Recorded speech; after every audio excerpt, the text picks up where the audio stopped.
Assalamualaikum warahmatullahi wabarakatuh.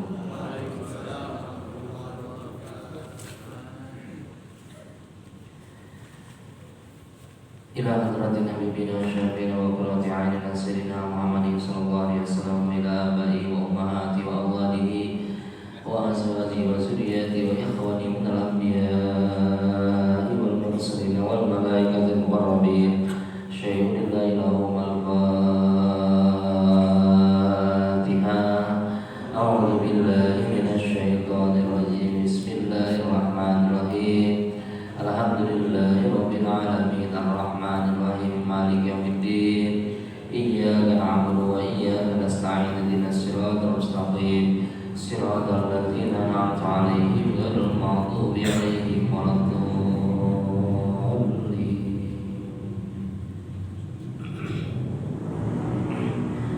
Summa ila rahi sahabati Rasulullah sallallahu alaihi wasallam, Abu Bakr bin Umar, Utsman wa Ali, ala baqiyati sahabati Rasulullah sallallahu alaihi wasallam, wa summa ila sahabatil ansar wa sahabatil mujahidin radhiyallahu anhum ajma'in. Al-Fatiha. A'udzu billahi minasy syaithanir rajim. Bismillahirrahmanirrahim. Alhamdulillahi rabbil alamin, arrahmanir rahim, maliki yaumiddin. Iyyaka na'budu wa iyyaka nasta'in. Ihdinas siratal mustaqim, siratal ladzina an'amta 'alaihim ghairil maghdubi 'alaihim waladdallin. Amin.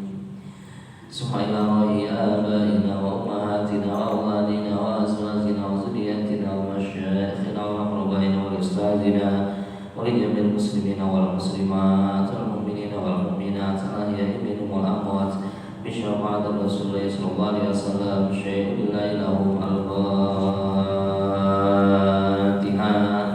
أعوذ بالله من الشيطان الرجيم. بسم الله الرحمن الرحيم. الحمد لله رب العالمين، الرحمن الرحيم، مالك يوم الدين. إياك نعبد وإياك نستعين. اهدنا الصراط المستقيم، صراط الذين أنعمت عليهم غير المغضوب عليهم ولا الضالين.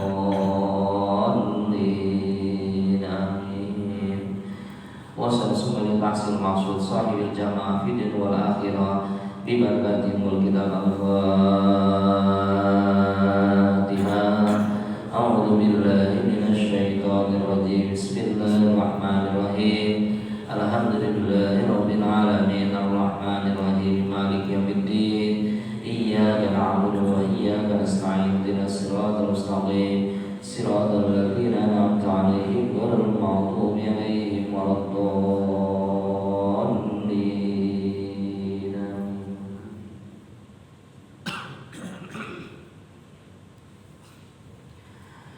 Bismillahirrahmanirrahim. Alhamdulillahilladzi la yansa man dzakara wa la yahibu man da'a wa la yaqau man raja'a.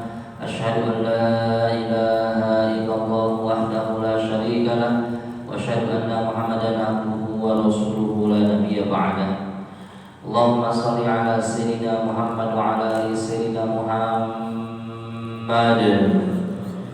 kama shallaita ala sayyidina Ibrahim wa ala ali sayyidina Ibrahim wa barik ala sayyidina Muhammad wa ala ali sayyidina Muhammad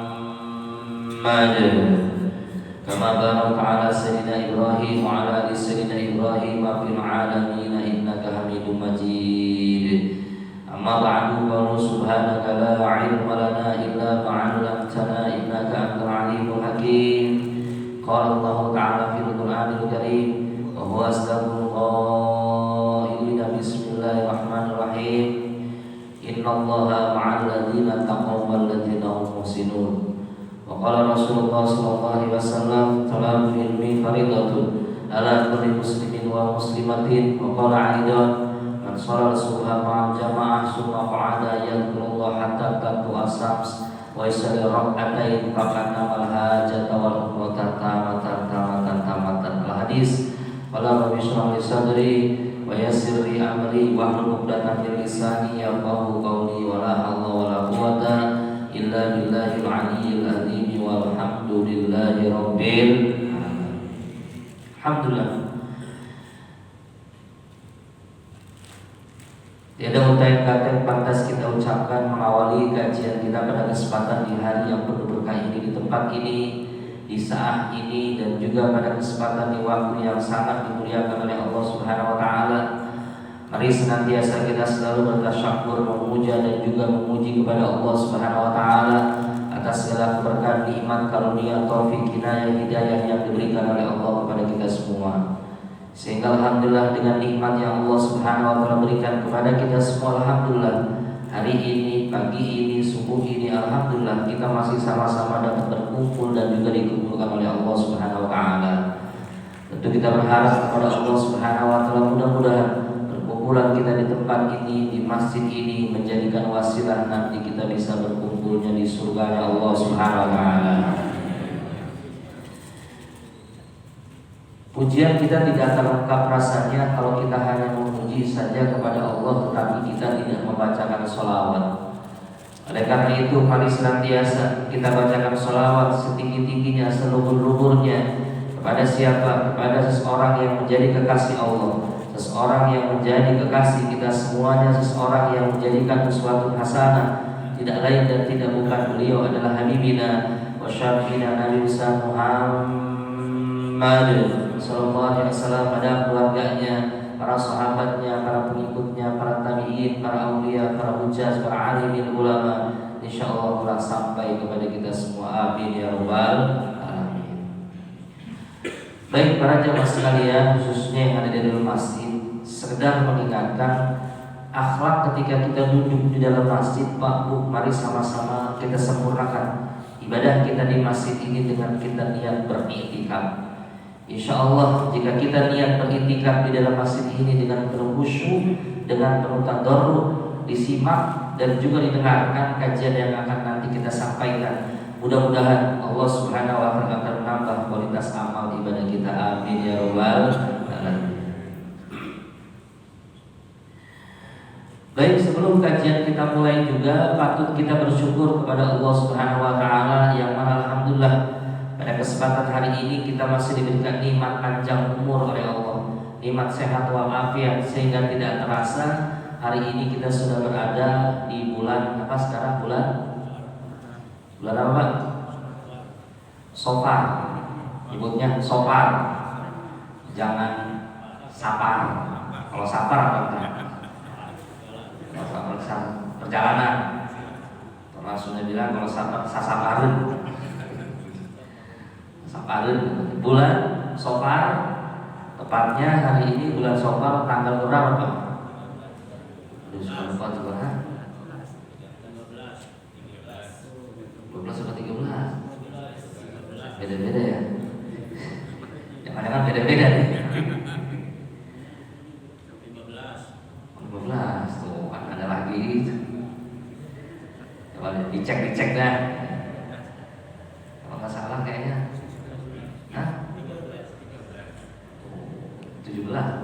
20 kali Pak. Ya baik, alhamdulillah hari ini kita sudah masuki hari ke-12 Allah ya. 12 di bulan Safar. Sedikit saya terangkan di bulan Safar ini sebelum kita masuk kepada kajian, yang mana bulan Safar tersebut ini memiliki arti dua makna, dua arti. Yang pertama adalah Safar itu artinya kuning. Kenapa sebabnya disebut dengan kuning? Karena dulu di Jazirah Arab ya, orang-orang Arab dulu ketika memasuki bulan ini terik matahari yang begitu panasnya, sehingga bebatuan saja yang begitu hitam, bebatuan karang saja yang begitu putih di bulan ini seluruhnya menguning Pak, saking panasnya. Makanya orang Arab tersebut bilangnya bulan kuning, disebutnya dengan bulan Safar. Atau ada yang mengatakan makna kedua Safar tersebut adalah kosong. Kenapa sebabnya disebut dengan kosong? Karena orang Arab ini punya kebiasaan kalau bulan Safar, kalau bulan ini selalu memiliki kebiasaan, terutama di 15 hari awal, yaitu suka memiliki kebiasaan mereka bepergian dari satu kafilah kepada kafilah yang lainnya. Mereka pergi ke Syam, mereka pergi ke Syria, sehingga wilayah mereka tersebut ini kosong. Makanya disebutnya dengan bulan kosong atau bulan Safar. Oleh karena itu, karena memang ini sudah tanggal Safar, itu di hampir pertengahan di bulan Safar, saya selalu mengingatkan kepada diri saya sendiri, mari sama-sama kita cek, evaluasi, introspeksi diri. Sudah sejauh mana nih amaliyah kita hingga detik ini? Kalau memang kita menganggap amaliyah kita belum maksimal, ngajinya masih belum maksimal, sedekahnya masih belum maksimal, sholatnya juga masih belum maksimal, hablum minallah dan juga hablum minannasnya, ibadah mahdoh dan ibadah ghairu mahdohnya belum maksimal, mari kita maksimalkan. Karena tanpa bisa dipungkiri bahwasanya umur kita mungkin bertambah, tapi hakikatnya umur kita tersebut adalah berkurang. Yang setiap hari kita tersebut ini lebih mendekati kepada kematian. Tapi sebaliknya, kalau memang seseorang ini menganggap amal yang ibadahnya sudah maksimal, mari kita istiqomahkan agar kita terus-menerus mendapatkan kemuliaan dari Allah. Karena seseorang dimuliakan bukan karena jabatan, bukan karena harta, bukan karena ilmunya, tapi seseorang dimuliakan tergantung bagaimana ketakwaannya. Semakin dia bertakwa kepada Allah, maka orang tersebut akan mendapatkan kemuliaan. Sebaliknya, jika orang jauh dengan Allah, maka orang tersebut akan mendapatkan kehinaan yang diberikan oleh Allah Subhanahu wa Ta'ala. Mudah-mudahan kita seluruhnya termasuk kategori orang-orang yang bertakwa, orang-orang yang selalu menjalankan perintah Allah Subhanahu wa Ta'ala. Mudah-mudahan dengan ketakwaan yang selalu kita laksanakan itu mengundang rahmat Allah Subhanahu wa Ta'ala. Amin ya rabbal alamin. Sama seperti ini, Pak. Ngaji begini mudah-mudahan ini bentuk daripada ketakwaan kita. Benar kan? Apalagi pengajiannya subuh lagi. Luar biasa. Paling berat subuh. Waktu subuh Pak yang enak habis sholat subuh ngapain yang enak di rumah? Ngopi, mandi ngopi itu. Ada yang tidur, ada yang ngopi. Itu memang paling enak, paling enak. Padahal saya teringat satu hadis mengatakan, man sholat subha ma'al jamaah. Barang siapa orang yang sholat subuh berjamaah, lalu dia duduk, habis sholat subuh duduk, yadhkurullah, dia berzikir kepada Allah, baik baca Al-Quran, baca sholawat, atau mendengar pengajian, ya, hatta tentu asam, sampai dengan waktu syuruk. Lalu dia sholat sunnah 2 rakaat, maka dicatat oleh Allah Subhanahu wa Ta'ala sama seperti pahala orang yang haji dan juga umroh. Amin ya rabbal. Coba kalau kita lihat haji sekarang nunggunya berapa lama, Pak? Nunggunya berapa lama? 30 tahun. Daftar kita, daftar umur 60 tahun. Berangkat umur berapa tahun? Hah? Oh benar, 90 tahun kita berangkat. 90. Bapak sekarang nih daftar, sekarang daftar nih punya anak kecil, itu keburu ngawinin lagi, betul nggak? Ya 30 kan. Tapi karena ilmu, karena ngaji, ini nih keunggulan daripada ilmu seperti ini. Tapi karena kita ngaji, karena kita memiliki ilmu, orang yang beribadah, yang sholat subuh, lalu dia berzikir kepada Allah, sholat isya 2 rakaat, dicatat oleh Allah pahalanya seperti pahala berhaji. Nanti kita terbelalak tuh ketika nanti di akhirat. Kita bertanya kepada Allah, ya Allah, perasaan saya belum pernah haji ya Allah, tapi kenapa ini banyak sekali pahala haji?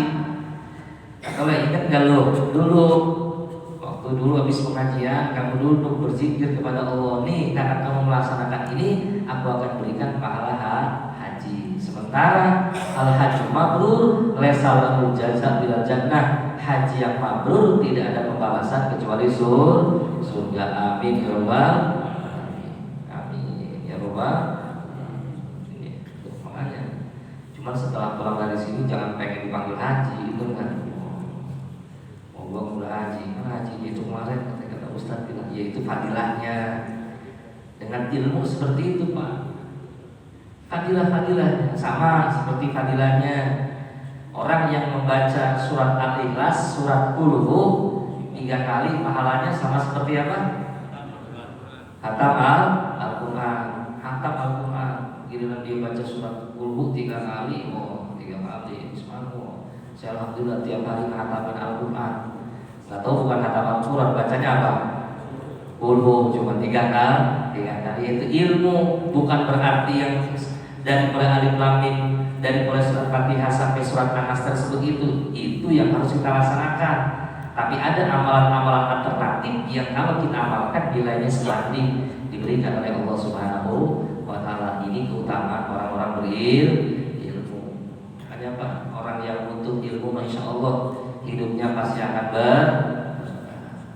berkah kalau kita mau menuntut ilmu. Dalam sebuah kaidah mengatakan khairul mawahib al ilmu, sebaik-baiknya pemberian adalah ilmu. Itu mudah-mudahan dengan duduknya kita semua di sini bisa mendatangkan rahmat dari Allah Subhanahu wa Ta'ala. Amin ya rabbal alamin. Ya baik, kita lanjut pada kajian kita yang ada kitabnya, buka halaman 3 ya. Buka halaman 3 di hadis kedua.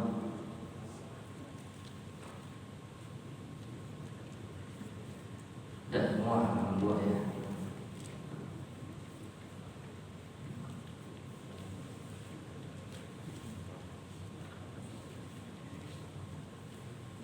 Kedua, dan hadisnya itu ar-rahimuna yarhamuhumur rahman tabaraka wa ta'ala irhamu man fil ard yarhamkum man fis sama. Ada semua? Ada kan? Ada ya?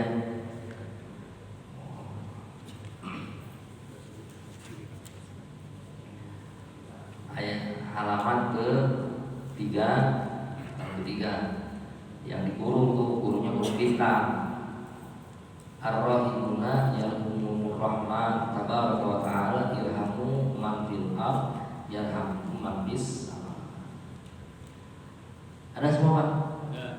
Ada, yang memegang kitab juga ada. Minta diikutin guru aja enggak? Guru megang kitab, pegang kitab. Guru ngepet, guru nutup juga.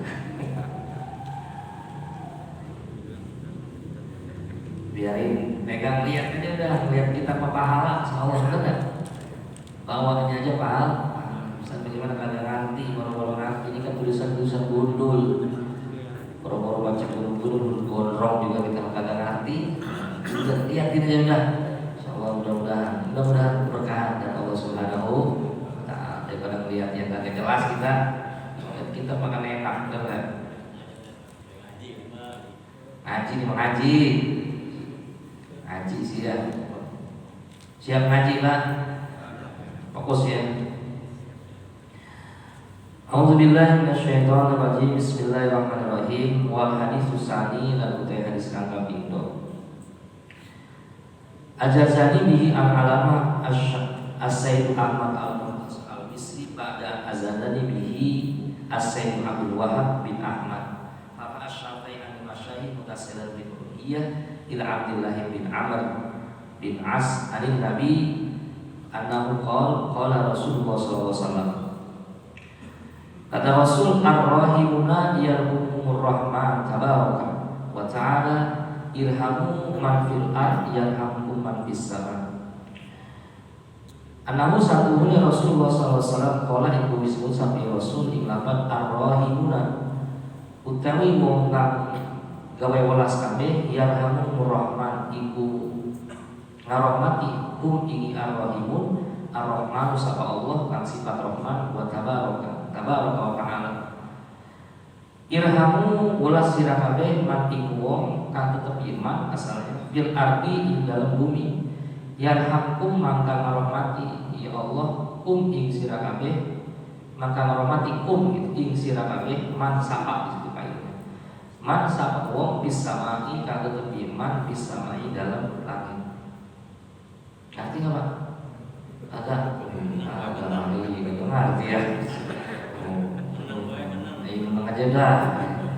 Ini kalau ngaji orang Banten begini Pak, kita ngaji di pondok ngajinya begini, ngaji Jawa namanya di pondok, jadi ketetapan nahu soroknya, ya mubtada khobarnya, ini ngajinya begini, yang namanya sebutnya ngaji nyorep. Alhamdulillah Ustaz, saya juga bisa nyoret mah. Nyoret apa? Nyoret doang. Kalau kita di pondok seperti biarin ya, jadi santri ini mah ya. Ya udah, dan bapak-bapak juga yakin juga tetap santri. Mudah-mudahan orang yang belajar adalah termasuk kategori santri mah ya. Bismillahirrahmanirrahim. Hadis yang kedua dalam kitab Nashahul Ibad, mana Nashahul Ibad tersebut ini salah satunya yang dikarang oleh ulama besar kita. Itu ulama besar kita di Banten. Itu tidak lain dan tidak bukan adalah Syekh Nawawi Al-Bantani. Syekh Nawawi itu. Syekh Nawawi di Banten di daerah mana? Karena pernah ke sana Pak?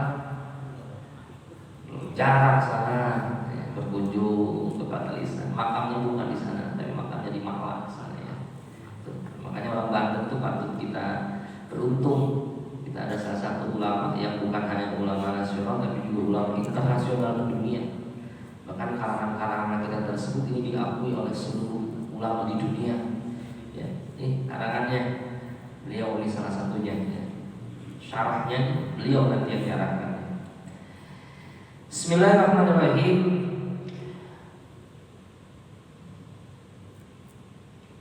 Anahu qala ar-rahimuna yarhamur rahman tabaraka wa ta'ala irhamu man fil ard yarhamkum man fis sama.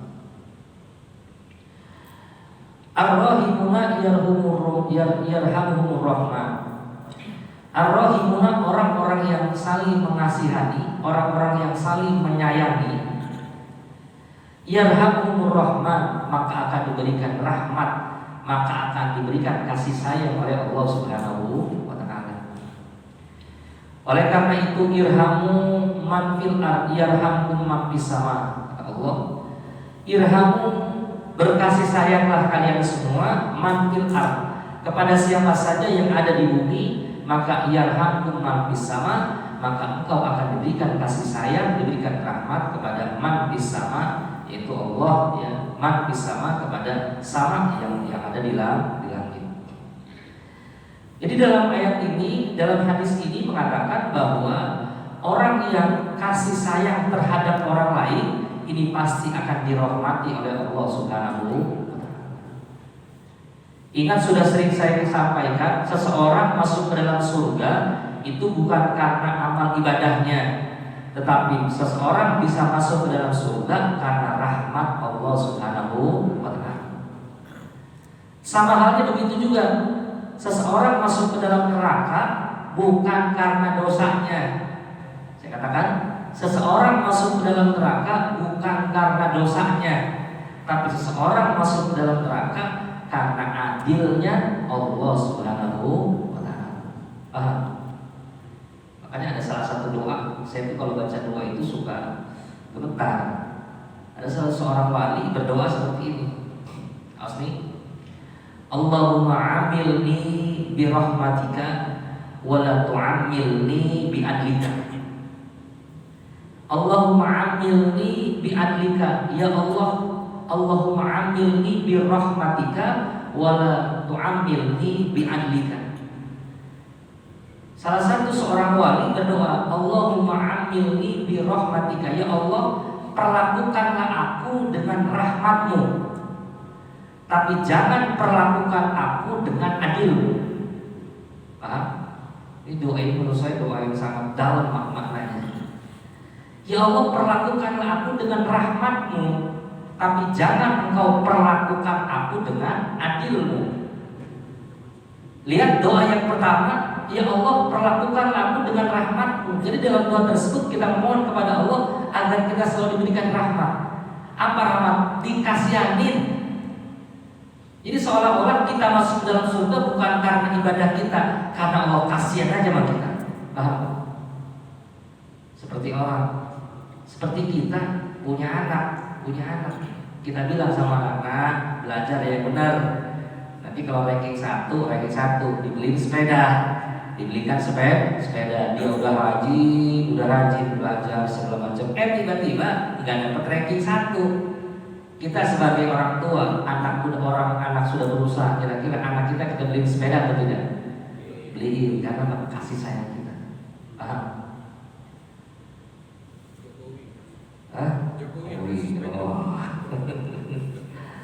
Paham ya? Dalam doa tersebut kita mohon kepada Allah, ya Allah berikan aku rahmat, perlakukan aku dengan rahmat-Mu ya Allah.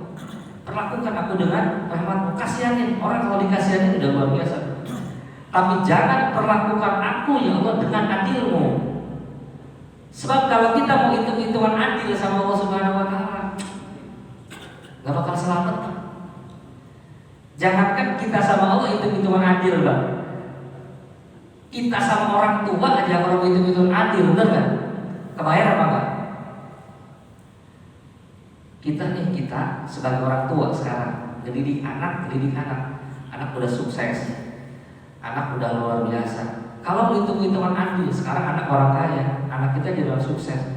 Kalau hitung-hitungan adil, duit dari mulai dia mendidik, dari mulai kita ngebesarin dan gede, itu hitungan adil sama kita. Kebayang apa enggak? Kebayang atau tidak? Tidak. Tuh kalau hitung-hitungan adil, benar kan? Kalau mau hitung-hitungan adil kita sama Allah, coba ya, hitungan adil sama Allah. Kita dikasih hidup oleh Allah, bisa napas saja. Coba kalau hitung-hitungan sama Allah, kalau kita mau bayar nih, kita bisa napas pakai oksigen. Sekarang pakai oksigen sehari berapa bayarnya? Udah 800.000 itu baru oksigen doang. Kita bisa kedip, kita bisa berbicara, kita bisa ngomong, kita bisa hidup. Kalau mau hitung-hitungan adil sama Allah, ya adil sama Allah, kita tidak akan pernah bisa. Tekor kita. Justru di sini adalah rahmat Allah Subhanahu wa taala. Rahmat Allah. Nah, terus bagaimana Ustaz amal ibadah kita? Tanda orang yang mendapatkan rahmat adalah rajin ibadah. Itu mah tandanya. Tanda orang yang mendapatkan rahmat rajin ibadah. Rajin ibadah, tanda orang dapat rahmat. Makanya irhamu man fil ard. Kasih sayanglah kalian semua kepada seseorang fil ard yang ada di dalam muka bumi ini, bukan hanya seseorang, tapi juga kepada setiap makhluk ciptaan Allah Subhanahu wa taala. Setiap makhluk ciptaan Allah kasih sayang. Bukan hanya kepada manusia, makhluk ciptaan Allah, binatang. Mana salah satunya binatang, kucing. Tahu kucing, Pak? Kucing itu kalau bisa kita sayang tuh kucing. Kalau lagi makan kita kasih. Ini masa baliknya. Makan kita kalau ada kucing bagaimana? Oh, diusir. Sapi pelit. Sebab nanti segala sesuatu ciptaan Allah, baik itu binatang pun nanti di akhirat itu Pak, ya dikisos, dihidupkan kembali. Binatang, kucing, nyamuk, segala macam semut, itu seluruhnya nanti dibangkitkan kembali. Apa tujuan dibangkitnya? Bukan untuk dihisab, tapi untuk dikisos. Untuk dikisos. Nyamuk dibangkitkan kembali sama Allah. Kucing dibangkitin lagi sama Allah Subhanahu wa taala, bukan untuk dihisab karena mereka tidak tertaklid, tapi untuk mendapatkan kisos. Begitu kucing dihisab kita, di kisos. Nyamuk juga. Kata nyamuk ketika mau masuk dalam surga, pernah ada satu kisah gara-gara nyamuk masuk ke dalam orang, masuk ke dalam neraka itu gara-gara nyamuk. Ada juga masuk dalam surga orang gara-gara lalat. Nanti kita baca kisahnya. Nyamuk ketika nanti dibangkitkan oleh Allah Subhanahu wa taala, ketika kita mau ke dalam surga, nyamuk protes. Sama Allah nanya, nyamuk kenapa kamu mati? Ya Allah, saya enggak terima ya Allah. Dulu saya dibunuh sama dia ya Allah. Kenapa dibunuhnya? Kata nyamuk, saya ditepak ya Allah. Padahal saya Allah digigit dia tengah malam itu pengen kebangunin tahan, tapi saya dibunuh ya Allah. Benar kan? Nyamuk tuh, benar kan? Nyamuk coba bayangin. Makanya ntar sholat kalau ada nyamuk gimana ya? Gitu kan. Nyamuk tuh dikisos. Kucing juga sama. Kata kucing, ya Allah saya nggak terima ya Allah, dulu saya pernah digetok ya Allah.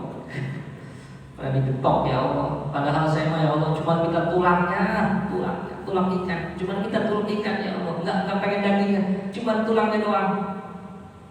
Karena memang orangnya pelit. Orang yang pelit makan ikan aja, ikan ayam, ikan bujair dan juga ikan lain. Saking pelitnya ikan aja di presto, atau di presto. Kalau di presto tandanya apa? Ikan ikannya juga jadi, tulangnya juga jadi ya remuk. Padahal saya cuma tulangnya. Kan pantas kita dagingnya, kucing, tulang itu sebagaimana kita lagi makan ngeributin, ya namanya juga hewan, namanya juga kucing namanya. Kalau kucing diem baik kalau begitu namanya tersebut itu bukan kucing namanya, bukan binatang. Semut seluruhnya dibangkitkan oleh Allah, tapi tidak untuk dihisab, tapi hanya untuk dikisos, pembalasan Tuhan itu kasih sayang pada Allah Subhanahu wa Ta'ala. Pernah dengar sahabat Rasul yang bernama Abu Hurairah? Abu Hurairah pernah dengar? Tahu nggak Abu Hurairah? Siapa Abu Hurairah? Abu Hurairah nama aslinya Abdurrahman. Ada Abdurrahman sini? Oh, ada. Saya ada orangnya. Ya, nama lebih aslinya Abu Sams. Karena dulu Abu Hurairah tersebut itu agamanya berbeda. Dia masuk Islam 3 tahun sebelum Rasulullah SAW itu wafat. 3 tahun sebelum Rasulullah SAW wafat, dia masuk dalam Islam. Ketika dia masuk dalam Islam, diberikan nama. Ya. Setelah diberikan nama Abdurrahman, Abu Hurairah tersebut itu selalu mengikuti setiap jejak, setiap tingkah laku yang dilaksanakan oleh Rasulullah SAW.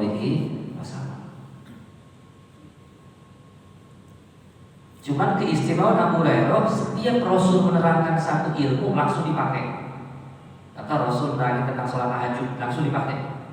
Rasul menerangkan tentang sedekah, langsung dipakai.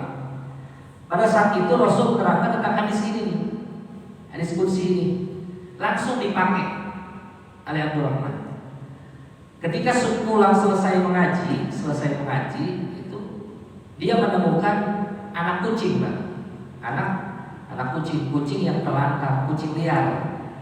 Dalam bahasa Arab, kucing liar itu disebut dengan hirroh namanya. Dengan apa? Hirroh.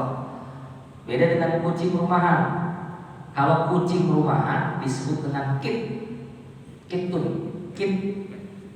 Makanya diadopsi dengan bahasa Inggris. Bahasa Inggris apa? Cat. Sebenarnya kan ada sering Hello Kitty, ya kan? Cat, gitu kan? Karena dia ingin menemukan hirroh, kucing liar, kucing jalanan, anak kucing. Jadi nama kucing liar tersebut adalah hirroh. Kalau anaknya tasgir, namanya Hurairah. Dia bertemu dengan anak kucing di jalanan, dia ambil tuh, dia urusin, dia mandiin, dia ambil, dia urusin, dia kasih sayang. Sehingga satu ketika saking kecintaannya kepada hirroh tersebut, Hurairah tersebut pada kucing sama dia. Ketika datang di majlis Rasulullah SAW, dia bawa kucing.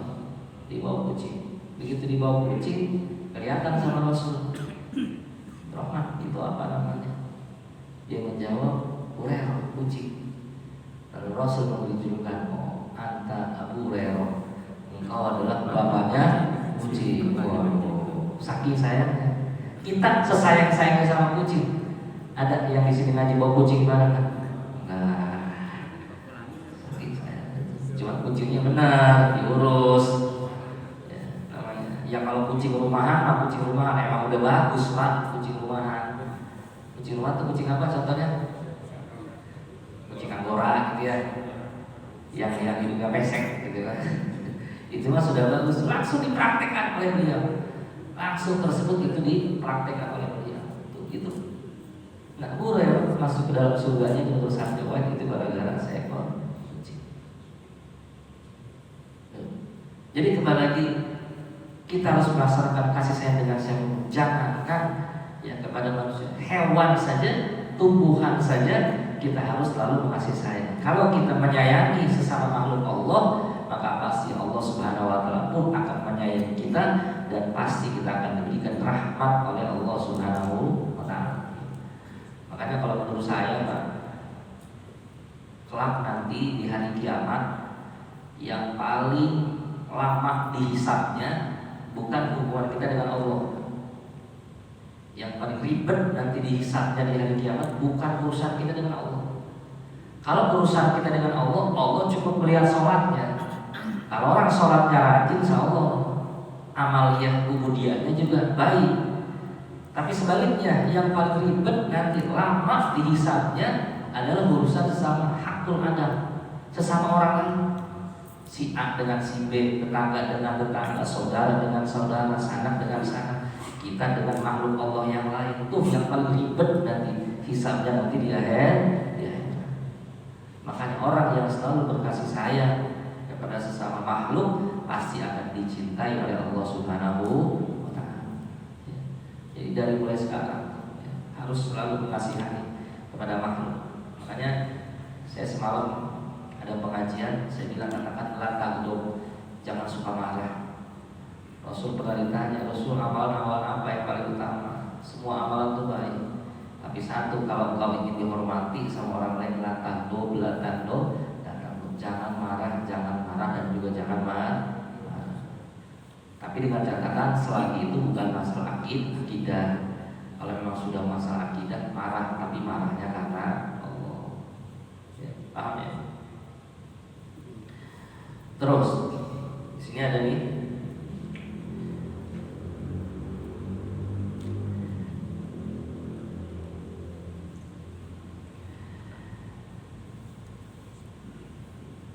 wa rawal Ghazali bin Naumi fakira lahu.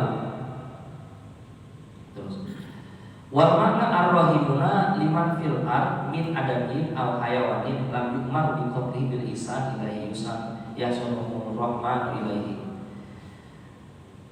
Wa makna laku teh maknane rapat ar-rahimun liman iku tetep kangge wong kang tetepnya fil ard dalam bumi man min adamin saking bani adam wa hayawan lam yukmar ka oleh parentah hayawan biqablihi kalau materi bil islam kalau Islam ilahi mari adam lan hayawan yusan maka gawe cing anak sama Allah ilahi mari adam lan hayawan. Jadi yang dimaksud dengan makna di sini adalah kalau kita berbuat baik kepada manusia dan juga hayawan, maka Allah Subhanahu wa Ta'ala pun pasti akan memberikan rahmat kepada kita. Nah, langsung saja di sini ada satu kisah diriwayatkan dari Imam Al-Ghazali. Imam Ghazali, kenal Imam Ghazali? Kenal Imam Ghazali? Kenal di mana kenalnya? Ghazali sana itu mah. Imam Ghazali salah satu tokoh ulama ahli tasawuf yang ibadahnya luar biasa. Imam Ghazali. Satu ketika Imam Al-Ghazali pernah mimpi. Dalam mimpi tersebut bertanya, ma fa'alallahu bika? Hai Ghazali, dengan apa sebegini hebatnya Allah Subhanahu wa Ta'ala bisa memberikan satu kebaikan kepada kamu? Lalu Imam Ghazali mengatakan, kata Imam Ghazali, dengan ibadahku, dengan zikirku, dengan sholatku. Lalu dalam mimpi tersebut bahwa seluruh amalan zikirnya, kebaikannya Imam Ghazali itu tidak diterima oleh Allah Subhanahu wa Ta'ala. Akhirnya Imam Ghazali tersebut aneh, loh kok kenapa amalan tersebut aku tidak diterima? Lalu orang tersebut mengatakan, amalan ibadah engkau diterima, engkau bisa masuk dalam surganya Allah Subhanahu wa Ta'ala, engkau bisa mendapatkan keistimewaan karena innama qabiltu minka zata yaumin nazalat zubabatun ala midadil qalami ka litashrab minhu wa anta taktubu fatal kitab hatta Allah tabi rahmatan biha summa Allah ta'ala amru bi abdi ila jannah. Dikatakan bahwasanya, hai Ghazali, kalau kamu ingin tahu apa yang membuat Allah Subhanahu wa Ta'ala memberikan rahmat kepada kamu, ya saya ingin tahu. Dalam mimpi tersebut dikatakan, yang bisa membuat rahmat Allah Subhanahu wa Ta'ala rahmat kepadamu karena ketika satu hari engkau tersebut itu mengarang kitab, menuliskan dalam penanya, tiba-tiba ada zubabah, lalat yang hinggap dalam mangsi Imam Ghazali. Lalu lalat tersebut itu didiemin oleh Imam Ghazali, supaya minum ya, tinta tersebut supaya minum. Hai Imam Ghazali, karena engkau kasihan kepada lalat, maka Allah Subhanahu wa Ta'ala pun kasihan memberi rahmat kepada dirimu. Coba bayangkan, Seorang Imam Ghazali yang begitu hebatnya luar biasa saja, amal ibadahnya belum tentu diterima, apalagi kita. Imam Ghazali yang sholatnya luar biasa, ahli tasawuf yang luar biasa, amalannya tersebut dalam satu kisah belum tentu diterima. Yang diterima oleh Allah Subhanahu wa taala adalah kasih sayang Imam Ghazali, karena Imam Ghazali tersebut kasih sayang terhadap lalat. Itu baik. Seandainya kita kalau makan ada lalat, kira-kira apa kita diamin apa kita usir? Kalau bisa kita tunggu, kita semprot atau lalat, mati itu lalat. Oh, masih begitu. Makan kita masih begitu, masih jauh. Pengen dapat rahmat, pengen dapat kasih sayang dari Allah Subhanahu wa taala, kita masih jauh. Kasih sayang terhadap orang, apalagi sesama manusia, kasih makan, kasih sedekah. Bahkan menurut saya amalan yang paling gampang susah gampang adalah sedekah. Disebut gampang susah, disebut susah juga gampang. Mana disebut gampang susah? Gampang, cuma keluarin doang sih. Tapi susah. Disebut susah gampang. Yang sulit adalah ikhlasnya. Yang sulit adalah ikhlas. Jadi kembali lagi, kalau kita berkasih sayang kepada orang lain, maka insya Allah Allah Subhanahu wa taala pun akan memberikan kasih sayang kepada kita, bukan hanya manusia, tetapi kepada seluruh ciptaan Allah Subhanahu wa taala. Ya, dengan kita berkasih sayang insya Allah, makanya ya, terus perbanyak kasih sayang terhadap orang lain, tebarkan kebaikan kepada orang lain. Insya Allah jika kita menebarkan kebaikan kepada orang lain, maka Allah Subhanahu wa taala pun akan memberikan rahmatnya kepada kita semua. Amin ya rabbal alamin. Makanya selalu berdoa kepada Allah. Ya. Doanya tadi itu yang saya ajarkan. Allahumma amilni bi rahmatika wa la tu'amilni bi adlika. Ya Allah, perlakukanlah aku dengan rahmatmu, tapi jangan perlakukan aku dengan adilmu. Sebab kalau orang diperlakukan dengan rahmatnya Allah, tadi saya katakan, kita masuk dalam surga bukan karena amal ibadah kita, tapi karena rahmat Allah. Kita masuk ke dalam neraka bukan karena dosa-dosa kita, tapi seseorang masuk ke neraka karena adilnya Allah Subhanahu wa taala. Allah Subhanahu wa taala Maha adil terhadap kita. Tiap hari kita dikasih rezeki oleh Allah Subhanahu wa taala. Tiap hari ini harus kita syukuri. Bagaimana cara mensyukuri rezeki yang diberikan oleh Allah? Dengan selalu menjaga dan mengamalkan perintah yang diajarkan oleh Rasulullah SAW. Apa salah satunya melaksanakan ibadah sholat. Ini bentuk yaitu rasa syukur kita atas nikmat yang diberikan oleh Allah Subhanahu wa taala. Atau mudah-mudahan dengan kita mengkaji ini kita bisa selalu menebarkan kasih sayang kepada siapapun. Harapan mudah-mudahan Allah Subhanahu wa taala akan memberikan keberkahan untuk kita semua. Amin ya rabbal alamin. Baik, ada waktu kurang lebih 10 menit lagi sebelum waktu syuruh. Yang mau bertanya silakan. Ya, nih. Pakai mic.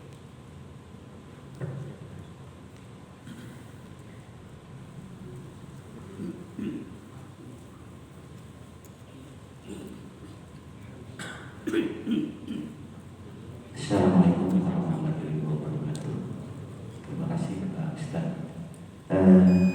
Ketika kita menyimak apa yang disampaikan tadi, begitu beratnya kita hidup ya, karena untuk mendapatkan rahmat itu kita harus saling menyayangi kepada semua makhluk Allah. Mungkin ya yang kita sudah lakukan ketika hari ini kita mengaji ya mungkin bisa dikurangi ya. Contohnya kita sering membasmi nyamuk gitu, artinya kan mungkin puluhan atau ratusan nyamuk mati juga. Tetapi bagaimana kalau dihadapkan dengan tugas Pak? Ketika kita tugas di suatu instansi, terus contohnya lah jadi petugas kesehatan harus fogging di suatu daerah, di suatu tempat Pak. Itu kan bukan hanya nyamuk Pak, ada kecoa aja mati gitu. Gimana tuh kalau dihadapkan dengan tugas begitu gitu kan? Mungkin bukan hanya ratusan atau ribuan nyamuk, sampai kecoa pun mati kalau kita kita melakukan jogging gitu. Nah itu kalau dihadapkan dengan tugas kita gitu dari suatu instansi bagaimana? Ya, terima kasih. Ya, saya jawab dulu ya pertanyaan. Jadi kita juga tadi membahas, wah ini luar biasa, begitu beratnya, nyamuk aja, gitu kan, kisos nanti di hadapan Allah Subhanahu wa Ta'ala. Ini bagaimana dengan kita tugas, hobi segala macam. Nah, tentu yang seperti itu tidak termasuk kategori. Jadi yang dimaksud dengan kategori adalah yang dimaksud kategori harus dibunuh. Hewan ada hal yang memang harus dibunuh, yang memang harus dihilangkan. Salah satunya tersebut adalah hewan yang menjijikan seperti nyamuk dan juga kecoa. Pada dasarnya kalau kalimat di kitab itu sebetulnya bukan dibunuh Pak, tetapi hakikatnya cuma dihilangkan, diusir gitu kan. Biasanya orang itu juga merupakan satu ibrah. Biasanya rumah kalau banyak nyamuk, kalau banyak kecoa tandanya jorok biasanya gitu kan. Tandanya jorok. Dan dengan kita berbuat kebersihan, sebetulnya poin kenapa harus di-fogging gitu kan. Itu sebetulnya poin kelihatannya buat kita. Yang penting sebetulnya bukan foggingnya, tapi yang penting adalah menjaga kebersihannya. Solokan kita bersih. Insya Allah kalau solokannya bersih udah nggak usah di-fogging. Kenapa sebabnya kita tersebut ada fogging segala macam? Karena di samping solokan kita juga banyak yang mampet, banyak yang memang berantakan, yang memang tidak bersih. Cara salah satunya untuk menghambat daripada penularan penyakit adalah di-fogging. Tapi tidak cukup di-fogging saja, paham ya? Jadi tidak cukup tiap bulan di-fogging, tapi jaga kebersihannya tidak mau. Nah ini ya, yang memang salah. Nanti ketika dihisab dipertanyakan, kenapa kamu memogging seperti itu? Oh, karena saya khawatir tersebut karena nyamuk saya kena di-fogging karena orangnya malas dulu nih. Nah, itu juga sama, paham ya? Jadi memang boleh hukumnya kita memogging, boleh hukumnya kita membasmi nyamuk. Tetapi yang terpenting adalah yang harus kita laksanakan adalah menjaga kebersihan. Sebab kalau kita bersih, insya Allah hewan-hewan yang demikian itu tidak ada. Paham Pak ya? Jadi bukannya tidak boleh, silakan, hukumnya boleh memfogging, kita membasmi nyamuk, tapi jangan hanya kita basmi, tetapi yang harus kita laksanakan adalah menjaga kebersihan. Kalau kita bersih, insya Allah yang begitu mah insya Allah itu tidak ada. Tapi sebaliknya kalau kita corok, solokan juga nggak pernah dibersihin, gotong royong nggak pernah hadir, jarang segala macam, jadi jangan harap. Makanya Allah Subhanahu Wa Taala dalam Al-Quran memberikan satu contoh. Allah menciptakan lalat. Orang-orang musyrikun Mekah mengatakan, kenapa Allah katanya Maha Mulia tapi Allah menciptakan lalat? Tujuannya tidak lain dan tidak bukan adalah agar senantiasa kita selalu menjaga kebersihan. Karena segala sesuatu yang diciptakan dari Allah itu pasti ada manfaatnya. Apa manfaatnya? Nyamuk ada manfaatnya kan? Banyak perusahaan. Kalau ada nyamuk, banyak PHK, perusahaan. Kalau ada nyamuk, ya repot kita. Ya. Tapi yang harus kita laksanakan adalah menjaga kebersihan. Jadi bukan berarti. Lalu bagaimana kalau kita sholat tinggal dibunuh? Ya itu makanya dalam sholat kan diajarkan harus suci tempat, suci badan, dan juga suci pakaian. Lalu bagaimana hukum memogging atau membasmi nyamuk? Itu boleh, sah-sah saja karena memang itu ada aturannya. Tetapi yang terpenting bukan itunya. Yang terpenting adalah menjaga kebersihan. Paham ya? Ustaz, bagaimana dengan cecak? Apakah diusir atau dibunuh? Itu saja. Ya. Bagaimana hukumnya dengan cicak? Cicak itu apakah diusir memang atau dibunuh? Nah kalau cicak memang ada beberapa pendapat yang memang harus dibunuh. Bapak cicak karena memang ada salah satu sejarahnya, ya memang harus dibunuh. Tapi dibunuh juga kalau memang mengganggu Pak. Kalau memang mengganggu. Tapi kalau tidak mengganggu, hukumnya cukup kita usir saja. Kalau memang mengganggu, hukumnya cukup kita usir saja. Jadi kalau cicak memang ada beberapa riwayat yang memang cicak tersebut itu harus dibunuh, gitu kan? Ada satu sejarahnya. terlepas sejarah itu ada yang mengatakan doif atau tidak, gitu kan. Tapi yang pasti selagi memang tidak membahayakan, kalau memang dia membahayakan kita bunuh, kalau memang tidak membahayakan lebih baik kita usir saja. Sama kayak rumah ada apa tuh? Laba-laba apa? Laba-laba itu kan kalau dalam kitab ta'lim itu kan harus dihilangkan. Itu kan harus kita hilangkan katanya kita tidak menjaga kebersihan. Jadi yang demikian tersebut itu hakikatnya ibrah untuk diri kita, paham ya? Itu satu pelajaran buat diri kita. Kok kenapa ini datang? Oh, biasanya ini tidak datangi karena memang perilaku kita yang kurang bersih, perilaku kita yang kurang baik, paham ya? Jadi seperti itu ya. Kalau tidak lebih baik kita usir saja. Ustaz, dalam ibadah umroh, kalau kita sudah niat umroh, kan itu dilarang bunuh binatang. Kalau nggak sengaja kita bunuh nyamuk atau semut segala macam, waktu tawaf gimana Ustaz? Masih kan? Ya. Masalah doa Ustaz. Kita kadang-kadang membaca doa umur atau barangkali ya kadang-kadang. Jadi kita selalu mendengarkan doa dengan bahasa sendiri. Seperti tadi doa rahmat dan adil, kita berdoa dengan bahasa kita sendiri. Bagaimana itu?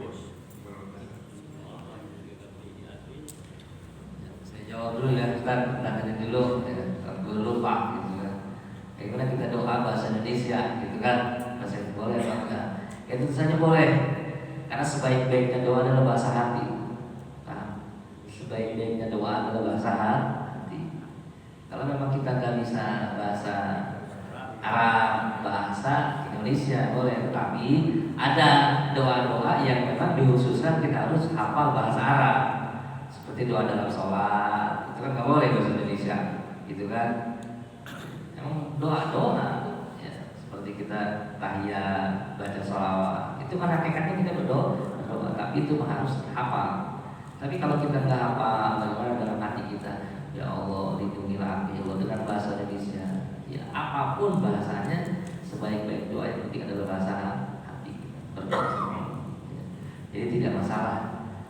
Kalau tadi ulama mengatakan itu ulama Arab, gitu. Makanya dia berdoa dengan bahasa Arab yang artinya seperti itu tadi. Jadi silakan, boleh kalau mau berdoa bahasa Sunda, bahasa Jawa, bahasa Inggris juga boleh. Gitu kan? Kita berdoa bahasa Inggris juga boleh silakan. Gitu kan? Namun ada doa-doa yang memang harus bahasa Arab yang memang sudah ditaksis ditentukan oleh ulama. Ada juga yang memang boleh hukumnya kita berdoa dengan bahasa Indonesia. Kalau doa aja itu dengan bahasa Indonesia. Karena saya pribadi juga sering sekali berdoa dengan bahasa Indonesia.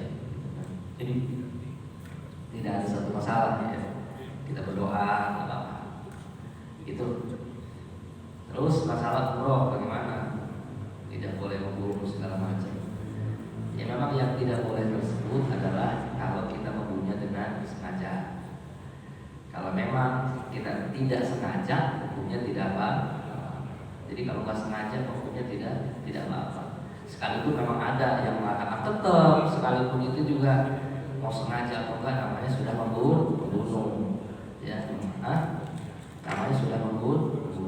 Tapi kalau kita melihat dari beberapa rujukan dari fikih, ya, bab-bab dari fikih, bilang ya ulama mengatakan, jumhur ulama mengatakan selagi tidak sengaja hukumnya tidak ada masalah. Yang penting kita tidak sengaja, itu tidak ada masalah. Paham ya? Kalau lagi silakan. Oh ya.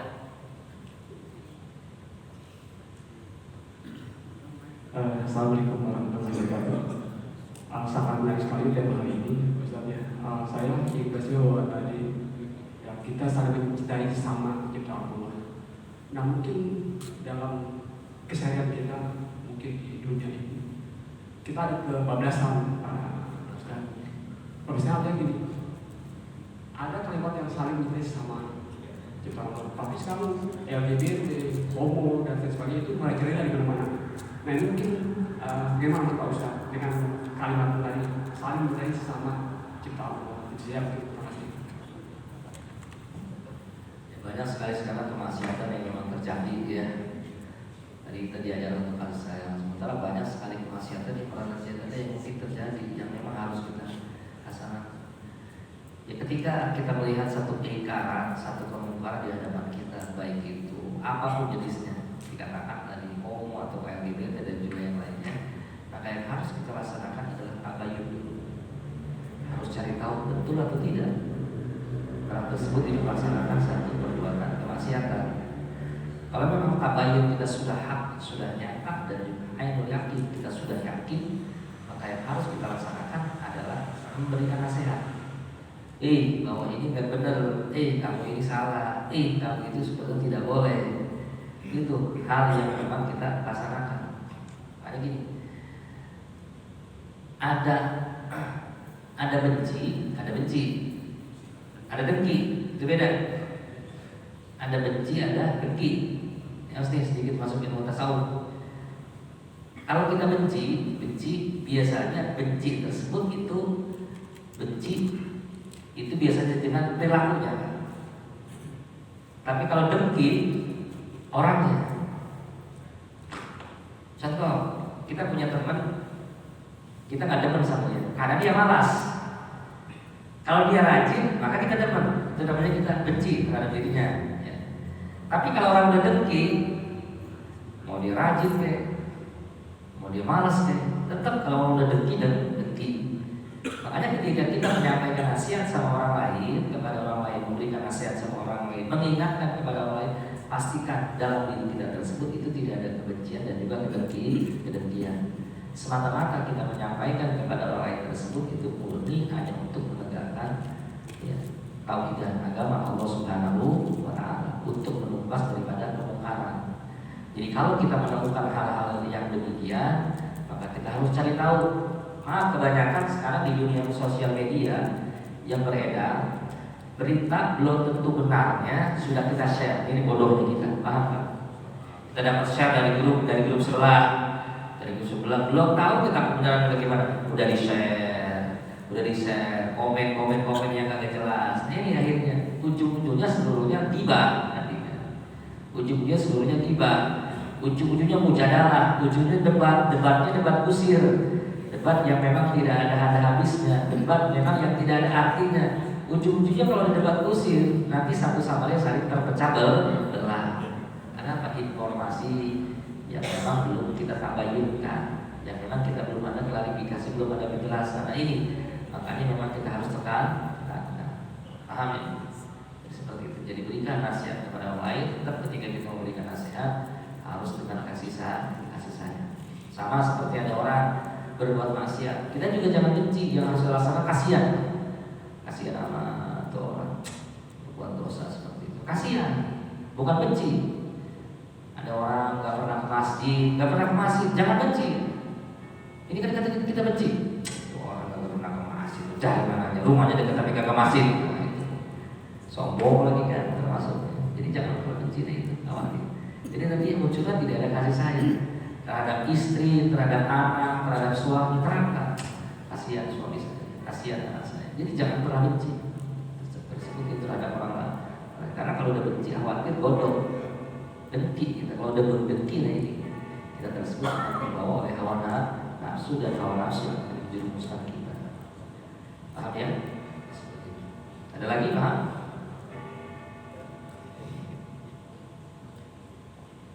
Pas sudah. Baik, kalau memang sudah tidak ada, mari sama-sama kita tutup. Sebelum kita tutup, kita bacakan suratul Fatihah buat diri kita, keluarga kita, orang tua kita, anak, cucu, menantu, tetangga kita, muslimin dan muslimat, khususnya jamaah masjid Pengayoman. Kita doakan mudah-mudahan kita seluruhnya diberikan panjang umur oleh Allah Subhanahu wa Ta'ala, sehat walafiat, jembar rezekinya, dihasilkan maksud dan tujuannya, dimudahkan dalam segala urusannya, dan kita seluruhnya dalam perlindungan Allah Subhanahu wa Ta'ala. Ibaratkan kitab Al-Fatihah. A'udzu billahi minasyaitonir rajim. Bismillahirrahmanirrahim. Alhamdulillahirabbil alamin arrahmanir rahim maliki yaumiddin. Iyyaka na'budu wa iyyaka nasta'in ihdinas siratal mustaqim siratal ladzina an'amta 'alaihim ghairil maghdubi 'alaihim ya dzal jalali wal ikram ya karim ya hayyu ya qayyum ya sahabat rasul ajma'in. Alhamdulillahirabbil alamin. Hamdan syakirin, hamdan na'imin, hamdan ya'afin 'alaika bi mazida. Syafa'atul Rasulullah sallallahu alaihi wasallam. Allahumma ighfir lil muslimina wal muslimat wal mu'minina wal mu'minat al-ahya'i minhum wal amwati ya arhamar rahimin. Allahumma taqabbal minna innaka antas samiul 'alim wa tub 'alaina innaka antat tawwabur rahim. Allahumma arhamna ummata sayyidina Muhammad. Allahumma salli ummata sayyidina Muhammad. Allahumma jibur ummata sayyidina Muhammad bi jahi sayyidina Muhammad sallallahu alaihi wasallam innaka 'ala kulli syai'in qadir. Allahumma anfa'na wal wala wal waba bi syafa'atir Rasulullah sallallahu alaihi wasallam. Allahumma inna nas'aluka khaira hadzal yawm. Allahumma inna nas'aluka khaira hadzal yawm. Allahumma inna nas'aluka khaira hadzal yawm. Fathahu wa nasrahu wa hudahu wa nuruhu wa barakatuhu. Wa 'adzibika min syarri hadzal yawm wa syarri ma bi wa syarri ma ba'da. Ya da'iman lam yazal ya arhamar rahimin. Allahumma inna salamu wa afiyah wa baraka wa likasil maqsud li zinatil ilmi barakatil rizqi wa li sihatil badan wa quwwatil iman wal islam innaka 'ala kulli syai'in qadir. Allahumma rabbana atina fid dunya hasanah